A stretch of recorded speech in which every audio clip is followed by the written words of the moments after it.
Hello mga ka-greet. Yung mga tinatanong natin kung ito bang ganitong setup ay paano ba ang pwede? Pwede ba tayo mag-spray dito sa dry? Medyo dry yan. Tapos ito may tubig. Ang pinaka maganda actually na sinasabi ko lagi sa inyo, pag na-rotivate ito, durog to oh. Lika. Ito durog to. Once na nadurog na yung damo,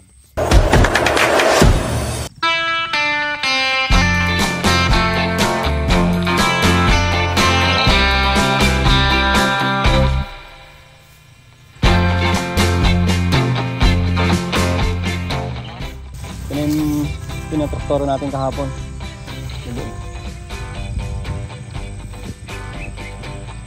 Ang kasunod na nito ay pag-i-spray ng bio-enzyme.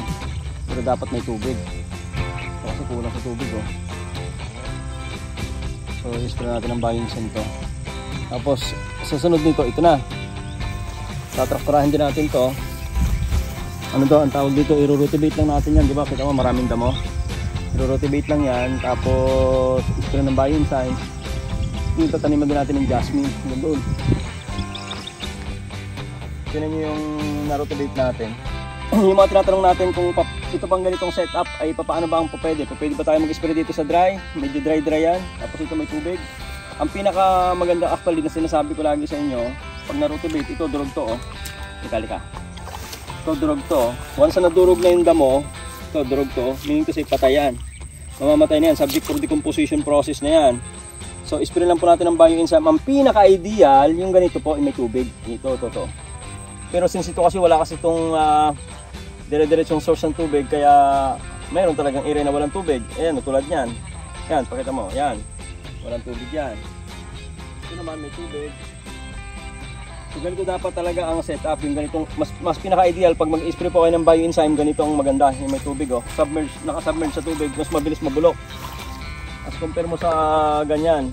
Although yung ganito, pwede na rin nating spray niya kung talagang wala kayong makukuha na ng tubig, pwede na rin mag-spray diyan. Tapos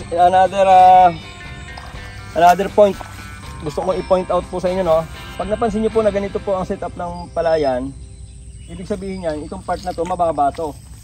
Kaya siya may tubig kasi yung level mas mababa dito. So pag mga ganyan po, ang pinakamagandang gawin po dyan is lagyan nyo talaga siya ng lupa para ma-level siya.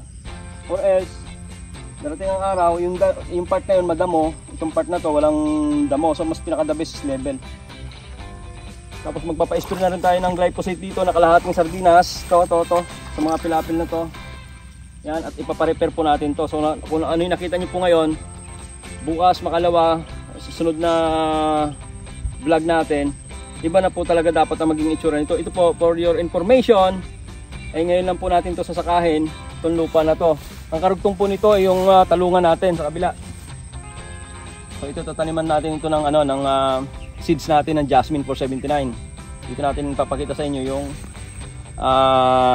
dapog system na pagtatanim ng Jasmine 479. Yung may putik na ganito, okay na to na pwede kang mag-spray ng bio-enzyme, 2 takip ng sprayer kada spray tank. Pero kung meron kang makukuha na ng tubig, mas pinaka-the best po sprayin is may tubig. Kasi tingnan mo yun oh, mataas yung area na yan. Actually mas mataas pa yan kaysa dito sa pilapil. Itong pilapil na to kasi mga dati po itong ginawa. So ang gagawin natin sa pilapil ngayon is, ang gagawin natin dyan, aayusin natin. Itong part po na to, actually, pag ito tataniman lang natin o sasabugan lang natin, itong part na to tataniman natin, sasabugan natin. Imagine niyo kahit titingnan mo lang sa tingin lang ha, mas mataas nang hindi hamak to kaysa doon sa pilapil.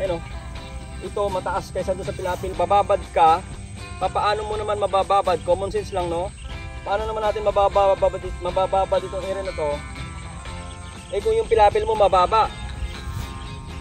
So ang unang gagawin dito as i-spray ng glyphosate yan, ayusin yung pilapil bago mo pa mabababaran ito, bago ka pa makakapag-spray ng bio-enzyme. Kasi hindi talaga to, mataas oh. Oh, taas. Yung pilapil ang baba. So hindi talaga po pwede. So sa mga nagsasaka dyan na ganyan ang sistema, kailangan be sensitive no? Kailangan po, titingnan talaga natin. Ang logic is kailangan yung loob ay mas mababa kaysa sa pilapil at yung loob mula doon, pantay po sila lahat. Or else, talagang dadamuhin. Kahit anong klaseng mabisang pandamo, walang bisa po lahat yan. Kasi once nagkaroon ng bitin-bitin sa tubig, let's say for example mga 2 linggo, bitin ka sa tubig, ayun na, magsisimula nang dadamuhin yung palay mo. Eventually, magiging palaya na po ito. Pag nandun ka sa kalsada, makikita mo na yung demo natin dito ng jasmine. Puro jasmine po ang itatanim natin dito. Pure organic fertilization. Ayan may mga bago tayong mga tao dito. Alam nila sa sarili nila na hindi po tayo gagamit ng mga synthetic na abono. Dito natin papatunayan ulit.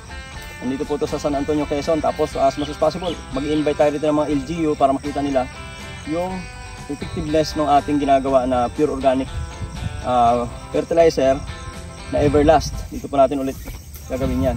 Hindi po to zero tillage, papabungkal natin kasi sobrang nalagyan ng mga baka, nasiksik yung lupa.